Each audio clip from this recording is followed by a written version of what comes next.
নমস্কার, এবিপি আনন্দের ক্রিয়েটার্স কনফ্লুয়েন্সে আপনাদের সকলকে স্বাগত। আপনাদের সঙ্গে আজকে রয়েছেন সিঞ্জিনি।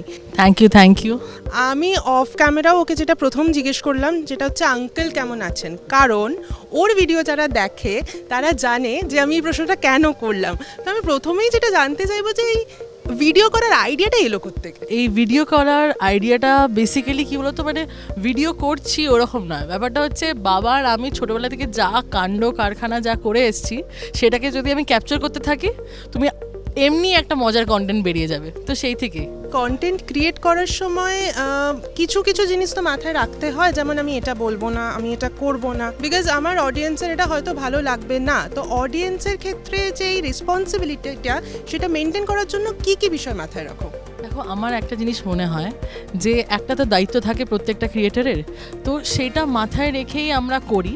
কিন্তু তুমি যদি সৎ হও আর তুমি যদি রিয়েল হও, যেরকম আমরা কন্টেন্ট করে থাকি, তো সেটা আপনি একটা পার্সোনালিটি লোকেরা দেখে আর এটা পছন্দ করে, তো বাস, আর কিছু বেশি চাপ নিই না আমি। আচ্ছা, নতুন যারা কন্টেন্ট ক্রিয়েট করতে চায় তাদের জন্য কি বার্তা?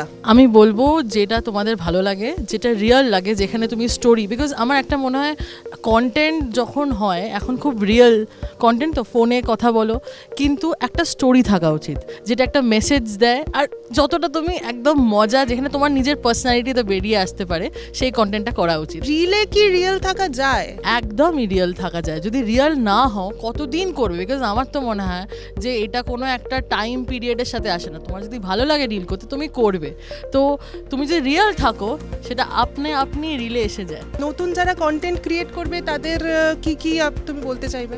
নতুন যারা কন্টেন্ট ক্রিয়েট করছে তাদেরকে এটাই বলতে চাইবো, যেটা তোমাদের ভালো লাগে, যেটা একটা নিশ, যেটা তোমার মানে এটা ডেলি। আমার অ্যাকচুয়ালি কন্টেন্ট শুরু হয় কি বলতো, যে আমি আমার ডেলি লাইফে যা দেখি, যেটা নোটিস করি, সেটা নিয়ে কন্টেন্ট করো। তো ওইটাই, মানে আলাদা করে ভেবে খুব একটা ভাবতেই থাকবে, এক্সিকিউশন চলে গেল, তোমার দেখবে ওই কন্টেন্টটা অন্য কেউ করেই নিল।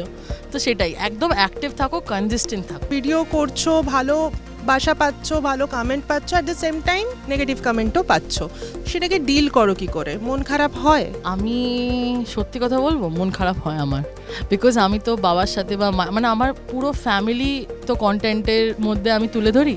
তো কিছু কিছু যখন আমি খুব কমই ট্রোল হই, থ্যাংক গড, বাট যে কটা ট্রোলার যখন মা বাবাকে নিয়ে যখন কিছু অ্যাট্যাক করে একটু খারাপ লাগে। বাট ওই যে আমার বাবা আছে, বাবা বলে আরে যখন খারাপ কমেন্ট আসছে মানে কিছু ঠিক করছিস তুই, তো ব্যাস ওইটাই, জাস্ট ইগনোর। এখানে এসে কেমন লাগছে?